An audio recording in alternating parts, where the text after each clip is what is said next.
जय मसीह आप सभी को और स्वागत करते हैं आज के डिवोशन में। आइए हम एक वचनों में जाते हैं।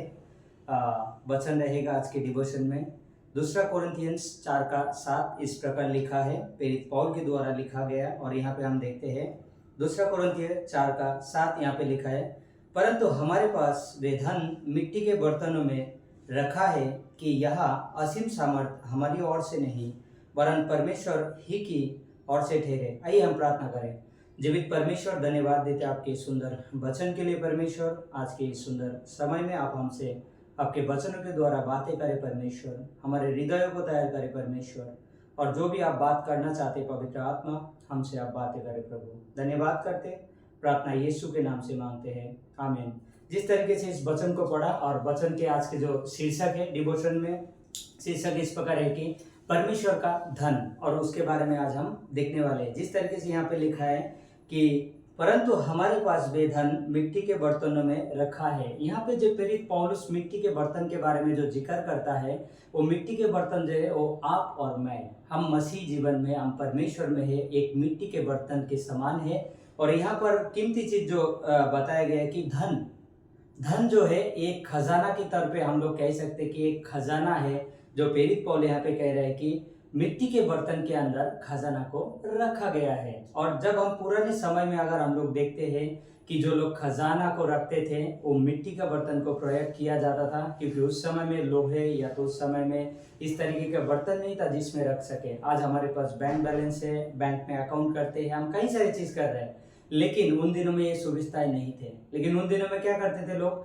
अपने धन को मिट्टी के बर्तन में छुपाते थे, और वो क्या है, बहुत कमजोर है। जिस तरीके से यहाँ पे लिखा है कि मिट्टी का बर्तन, मिट्टी का जो बर्तन होता है ये इतना कमजोर होता है कि जो एक बार हमारे घर में इस्तेमाल होते हैं, लेकिन जब टूट जाते हैं तो हम उसको जोड़ते नहीं हैं, हम उसको क्या करते हैं, फेंक देते हैं और दुकान में, बाजार में जाके फिर से नया खरीद लेते हैं, ताकि ये कीमती नहीं है जिसकी वजह से हम उसको खरीदते हैं, क्योंकि ये बहुत सस्ता में हमें मिलता है। तो यहाँ पर जो प्रेरित पौलुस बात कर रहे हैं कि मिट्टी के बर्तन के अंदर जो धन है वो यीशु मसीह हमारे जीवन में है।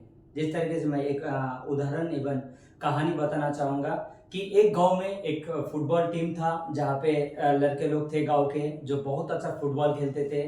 वो डिस्ट्रिक्ट लेवल में खेला, उसके बाद अच्छे अच्छे लेवल में खेल के वो बहुत नाम कमाया। उसके बाद वो जितने भी लड़के लोग थे और जो कोच थे वो जानते थे कि ये लड़के लोग कितना मेहनती है और कितना अच्छा से खेलते हैं। तो इनका मैच इस प्रकार आया कि मुंबई वर्सेस उनके साथ में वो गांव की टीम को क्वालिफाई हुआ कि मुंबई के साथ अभी मैच खेलना है, उनको मुंबई जाना है। क्योंकि हम जानते हैं मुंबई के जो शहर है ये बहुत बड़ा शहर है और बहुत बड़े बड़े घर है, बहुत बड़े बड़े हम लोग सब चीज देख सकते हैं मुंबई में।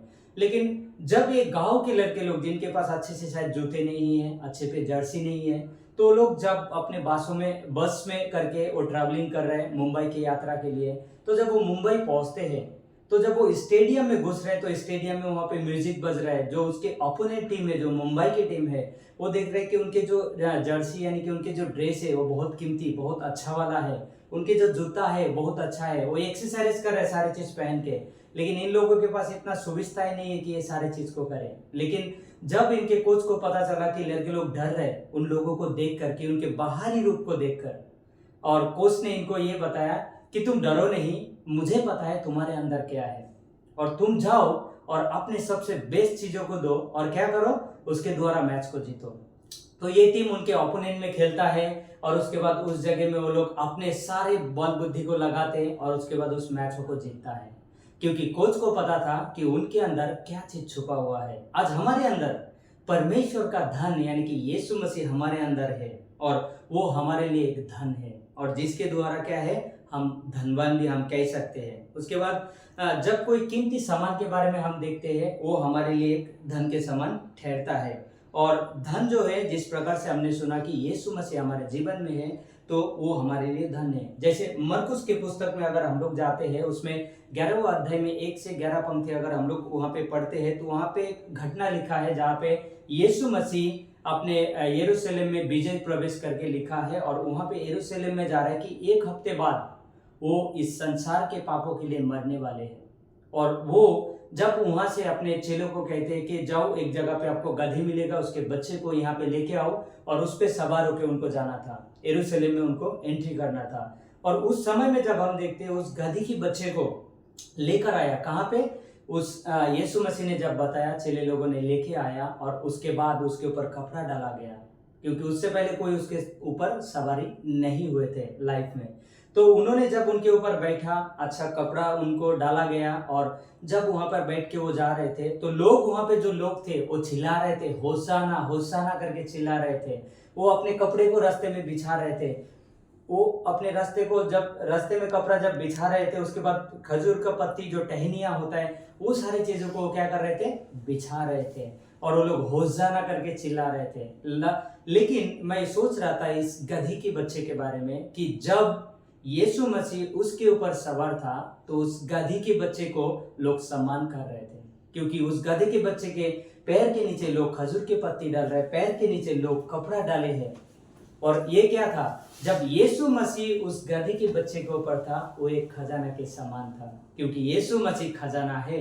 और वही खजाना जब गधी के बच्चे के ऊपर था तो जब वो सवार होकर यरूशलेम के अंदर एंट्री कर रहा था तब लोगों ने गधे को वाई वाई कर रहा था। लेकिन मैं सोच रहा था इसके बारे में कि जब उस गधे के बच्चे जब यीशु मसीह को छोड़कर आ रहे थे, कोई उसको नहीं पूछ रहा था। क्यों बताए? क्योंकि उस जगह में यीशु मसीह नहीं था, गधे के बच्चे के ऊपर अभी यीशु मसीह नहीं है। यानी कि आप और मेरे जीवन के बारे में आज सोचिए, अब मसीहत में है, आज हमारे अंदर वो ट्रेजर यानी कि हमारे अंदर वो गुप्त धन छुपा हुआ है। पौल यहाँ पे धन के बारे में बात कर रहा है और वो हमारे ओर से नहीं है। नीचे जैसे मैंने पढ़ा कि यहाँ असीम सामर्थ हमारी ओर से नहीं वरन परमेश्वर ही की ओर से ठहरे। यानी कि परमेश्वर अपने पुत्र को भेजा, जो यीशु मसीह, जो धन हमारे लिए है वो आज हमारे अंदर है, वो आज हम जानते हैं उनके बारे में। क्यों? क्योंकि परमेश्वर ने अपने पुत्र को अपने सामर्थ के द्वारा भेजा और जिसके द्वारा आज हम क्या हो पाए, हम धनवान भी बने और आज हमारे पास वो कीमती सामान है। हम याद करें उस चीजों को जो यीशु मसीह हमारे साथ में है, जो यीशु मसीह के साथ हम चलते हैं, तो हम उस खजाने के बारे में याद करें, ना कि उस गधे की बच्चे की तरह जो वो निकल के चले गए तो कोई नहीं पूछ रहा था। लेकिन हमारे जीवन में आज लोग पूछते हैं हमें। क्यों? क्योंकि हमारे अंदर यीशु मसीह है, इसके लिए लोग हमें पूछते हैं। और अंतिम में मैं यही कहूंगा कि सोचिए इस बारे में कितना मूल्यवान था जब उस यीशु मसीह उस गधे के बच्चे के ऊपर था। आज यीशु मसीह आपके और मेरे साथ में है, तो आज हम बहुत मूल्यवान है परमेश्वर के राज्य के लिए, इस सारे संसार के लिए। क्यों बताएं?